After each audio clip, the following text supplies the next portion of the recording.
दूर पहाड़ों के बीच एक गांव था। उस गांव का नाम खाती गांव था। वहां के लोग बहुत ही सीधे और सरल थे। गांव के लोगों का जीवन खेती पर निर्भर था। उसी गांव में मोहन नाम का एक गरीब किसान रहता था। मोहन के परिवार में उसकी बूढ़ी माँ सरस्वती देवी, उसकी पत्नी विमला और उसका 5 साल का बेटा दीपक था। मोहन के पास थोड़ी सी जमीन थी जिसमें वो खेती करके अपने परिवार का पालन पोषण करता था। उगता हुआ सूरज दुनिया के लिए रोशनी लाता है, पर मोहन के लिए ये सिर्फ एक और दिन की जद्दोजहद लेकर आता है। फूस की छत से छनकर आती रोशनी सीधे उसकी बीमार माँ के चेहरे पर पड़ती है। मोहन, आज दीपक को क्या कहूंगी? कल रात उसे बहलाकर सुला दिया था कि सुबह उठते ही गर्मा गर्म खाना मिलेगा। अब वो जागने वाला है, चूल्हा ठंडा पड़ा है और मेरी ममता लहूलुहान हो रही है। क्या हम इतने बदनसीब हैं कि अपने बच्चे को एक वक्त की रोटी भी नहीं दे सकते? भरी आंखों से। बिमला, तुम्हारी ये खामोश सिसकियां मेरे कलेजे को चीर देती हैं।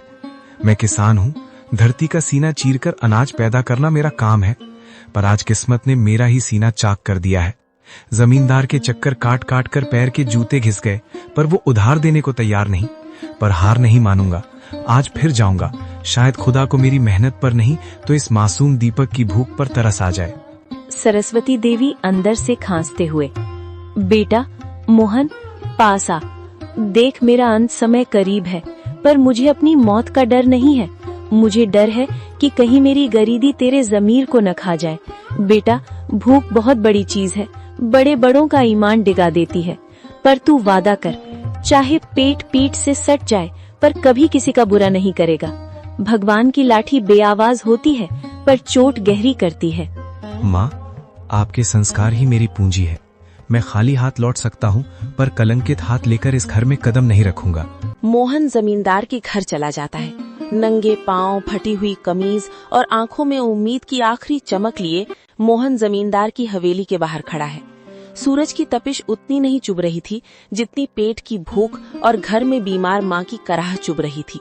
जमींदार साहब एक आरामदायक कुर्सी पर बैठे हुक्का गुड़गुड़ा रहे थे, मानो मोहन का दुख उनके लिए कोई मनोरंजन हो।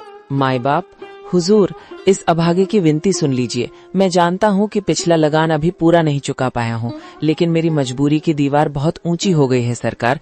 घर में चूल्हा 3 दिन से ठंडा पड़ा है। मेरा 5 साल का बेटा दीपक, जो अब तक खेलता कूदता था, आज भूख से मारे निढाल होकर जमीन पर पड़ा है। वो मुझसे रोटी नहीं मांगता सरकार, बस अपनी पथराई आंखों से मुझे देखता है और उसकी वो खामोश नजरें मेरे कलेजे को छलनी कर देती हैं। मोहन, ये हवेली जज्बातों से नहीं, हिसाब किताब से चलती है। तेरी माँ बीमार है, तेरा बेटा भूखा है, इसमें मेरा क्या कसूर?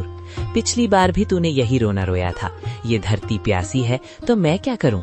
मुझे अपनी तिजोरी भरनी है, तेरी गरीबी का बोझ नहीं उठाना। हुजूर, आप तो गांव के अन्नदाता हैं। अगर आप ही हाथ खींच लेंगे तो हम जैसे छोटे किसान कहाँ जाएंगे? मुझे बस थोड़े से आलू और मटर के बीज उधार दे दीजिए। मैं दिन को दिन नहीं समझूंगा, रात को रात नहीं देखूंगा। मैं अपने खून पसीने से उस बंजर जमीन को सींच दूंगा। मैं वादा करता हूँ सरकार, फसल कटते ही सबसे पहले आपका कर्ज चुकाऊंगा। मेरी माँ घुट घुट कर मर रही है, उसे दवा चाहिए।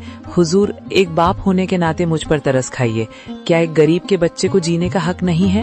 हक की बातें मत कर मोहन, हक अमीरों की जागीर होती है। बीज चाहिए, बीज की कीमत लगती है। तेरे पास देने को क्या है? वो 2 बीघा जमीन जो पहले ही गिरवी है। जा, यहाँ से दफा हो जा। अपनी इन भीगी आंखों से मुझे पिघलाने की कोशिश मत कर। जब तक पिछला हिसाब बराबर नहीं होता, तुझे एक दाना भी उधार नहीं मिलेगा। हुजूर, आज आप मुझे यहाँ से खाली हाथ भेज रहे हैं, पर याद रखिएगा, गरीब की आह बहुत गहरी होती है। मैं अपनी मेहनत बेचने आया था, अपनी खुददारी नहीं। अगर खुदा ने चाहा तो मेरी मिट्टी भी सोना उगलेगी।